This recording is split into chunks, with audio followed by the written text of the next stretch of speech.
a guitar that I got probably in 1997 in a pawn shop in San Rafael, California. It's a 1988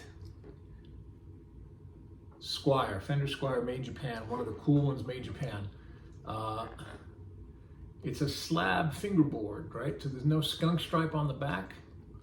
The truss rod went in like old style on the top. And this has been modded to the point of ridiculousness, but I loved it so much. And it had such a great neck and such a rich tone that I started, messing around with it with pickups and so on. But I went a little crazy, and it's kind of, it's had, a ridiculous amount of work done. So first of all, it was refretted by Gary Brower in San Francisco. And the fingerboard has been flattened. It was a 7 1/4 super round vintage radius, and we made it 14 inches. So it's really flat, modern. It's got a Godot trem decked, so it only goes down. It's had a bunch of pickups over the years and a bunch of different pick guards. But these pickups are just a plain set of EMG SAs that I got from my buddy Eric Oppenheimer, industry insider, currently in Phoenix, Arizona, who gifted me these pickups because he's a very nice guy. And I put them in here and they sound great. I have the difference is I made this pickup be controlled by that tone control. So this middle pickup doesn't have a tone control. It's just neck and bridge. What else? Well, it's got, of course, it has to have a new nut. Gary Brower did that also. It's got old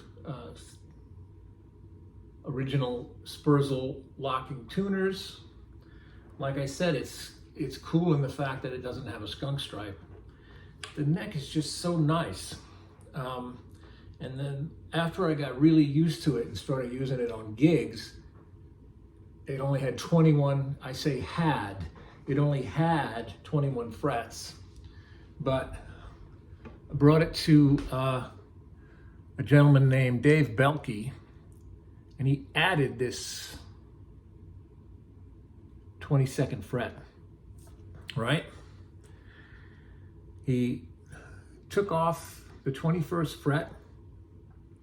He sawed off a piece of the fingerboard, and then he put a new piece of rosewood. He thinks this is Brazilian rosewood on here, which is wild, right? Now, if you forget it, you can't even get it. So, and then he just put a fingerboard extension, a little cantilevered piece, and so now it's got 22 frets. So you get used to having 22 frets, and so that's what we did. But it's, it sounds great, super clean.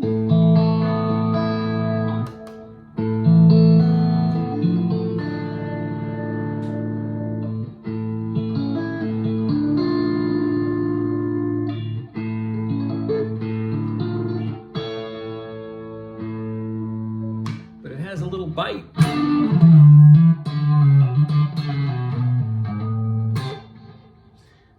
And even when you do high gain,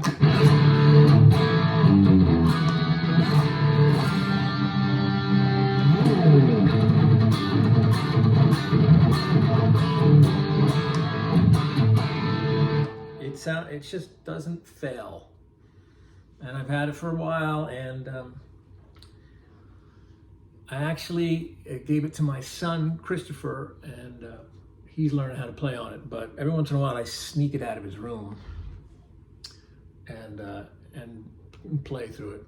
It's been modified full. I paid $120 for it, $120, and I probably have well over $1,000 in frets and re-radiusing neck and pickups over the years. you know, it came with a six screw vintage trem. So to put this bridge on was no small feat, right? It needs to be filled and the two posts installed and drilled. It was not an easy thing. It was also Dave Belke did that. Dave Belke out of Boise, Idaho. So a lot of guys have had their hands on it to work on it, including me, over the years. It's probably the silliest, most over modified guitar that I've ever had, but something special about it. So that's what you get.